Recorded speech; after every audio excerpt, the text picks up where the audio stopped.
اقتدار میں آنے سے پہلے وزیر اعظم اور جہانگیر ترین نے 100 روزہ پلان میں بتایا کہ سب سے زیادہ توجہ زراعت پر ہوگی۔ جہانگیر ترین نے زبردست باتیں کی آپ کی ایگریکلچر اور پانی کا۔ اس کا سب سے بڑا فائدہ یہ کہ بڑی جلدی ٹرن اراؤنڈ ہو سکتا ہے۔ ایگریکلچر میں جو آج آپ انویسٹمنٹ کریں گے وہ آپ کو 8-9 مہینے کے بعد اس کے ایفیکٹس نظر آ جائیں گے۔ انڈسٹری کو تھوڑا اور دیر لگتی ہے۔ پھر وزیر اعظم نے اقتدار میں آنے کے بعد قوم سے اپنے پہلے خطاب میں زراعت کو اپنی فوری ترجیح قرار دیا تھا۔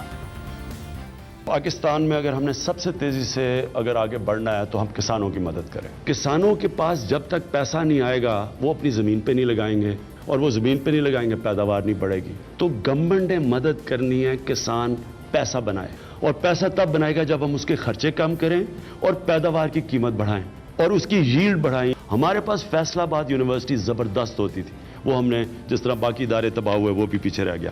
تو سب سے ضروری ہے ایگریکلچر ریسرچ۔ ہم نے کسانوں کے لیے ریسرچ کرنی ہے۔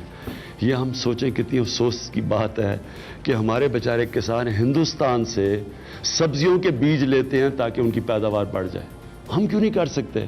تو انشاءاللہ ہم پورا زور لگائیں گے کسانوں کی ہر طرح مدد کرنے کے لیے۔ پھر اس تقریر کے 1 سال بعد وزیر اعظم نے دوبارہ یقین دہانی کرائی۔ کاٹن آ گئی اور کاٹن کے لیے انشاءاللہ ہم تیاری کر رہے ہیں۔ وہ انسینٹیوز اس بار ایگریکلچر کو دے رہے ہیں، اپنے کسانوں کو دے رہے ہیں جو کبھی پہلے نہیں ملے۔ انشاءاللہ جو چائنیز ٹیکنالوجی اب آئے گی ایگریکلچر کے اوپر، ان کی 3 گنا زیادہ پیداوار ہے، تو وہ اب ہم لے کے آ رہے ہیں پاکستان میں۔ اور آپ کی بات بالکل ٹھیک ہے کہ جو سب سے تیزی سے چینج آئے گی وہ جب کسان کی حالات بدلے گی۔ حکومت میں آنے کے بعد زراعت کے حوالے سے تحریک انصاف کے رہنما جہانگیر ترین کو وزیر اعظم نے ٹاسک دیا۔ انہیں کابینہ اجلاس میں شریک کرایا جاتا۔ وہ اہم سرکاری میٹنگ میں شریک ہوئے اور اپریل 2019 میں انہوں نے دعویٰ کیا کہ کپاس کی فصل کو وہیں لے کر جائیں گے جہاں یہ پہلے تھی۔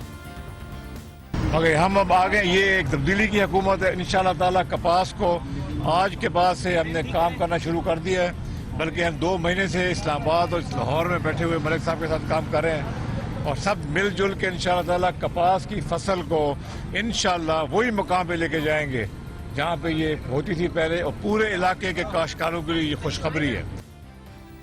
جہانگیر ترین دعویٰ کپاس کی فصل میں بہتری کا کرتے رہے، مگر خود ان کی توجہ گنے پر رہی اور انہوں نے تحریک انصاف کی حکومت میں آنے کے بعد ایک اور شوگر مل لے لی۔ کپاس کی پیداوار میں بہتری کا دعویٰ کیا گیا، مگر خود کپاس کے کاشتکاروں نے احتجاج کیا کہ حکومت کی کپاس پر کوئی توجہ نہیں ہے۔ پھر کیا ہوا؟ 4 نومبر کو ڈان اخبار میں شائع ہونے والی خبر کے مطابق 31 اکتوبر تک کپاس کے اسٹاک میں 43% کی کمی آئی ہے، یعنی 34,50,000 بیلز کی کمی آئی ہے، جس کے بعد یہ خدشہ پیدا ہو گیا ہے کہ ملک کی ضرورت پوری کرنے کے لیے 70 لاکھ بیلز کپاس درآمد کرنا پڑے گی، جس کی مالیت $3 ارب تک بنتی ہے۔ یعنی پہلے تخمینہ لگایا گیا کہ کپاس کی پیداوار میں 20% کمی ہوگی، 40 لاکھ بیلز درآمد کرنا پڑیں گی، مگر اب 70 لاکھ بیلز درآمد کرنا پڑ سکتی ہیں اور $3 ارب کا خزانے پر بوجھ پڑ سکتا ہے۔ کپاس کی عالمی پیداوار میں 5% کی کمی آئی، مگر بھارت میں کپاس کی پیداوار کا ہدف 60 لاکھ ٹن رکھا گیا، مگر پیداوار 62 لاکھ ٹن ہونے کا امکان ہے۔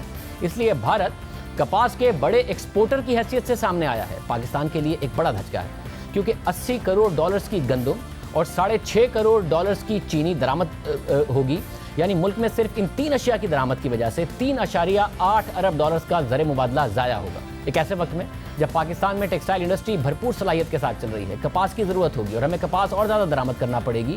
اگر موسمی حالات پیداوار میں کمی کی وجہ ہیں تو یہی حالات بھارت میں بھی تھے۔ ہم گندم اور چینی برآمد کر رہے تھے، اب درآمد کر رہے ہیں، اربوں ڈالرز باہر بھیج رہے ہیں۔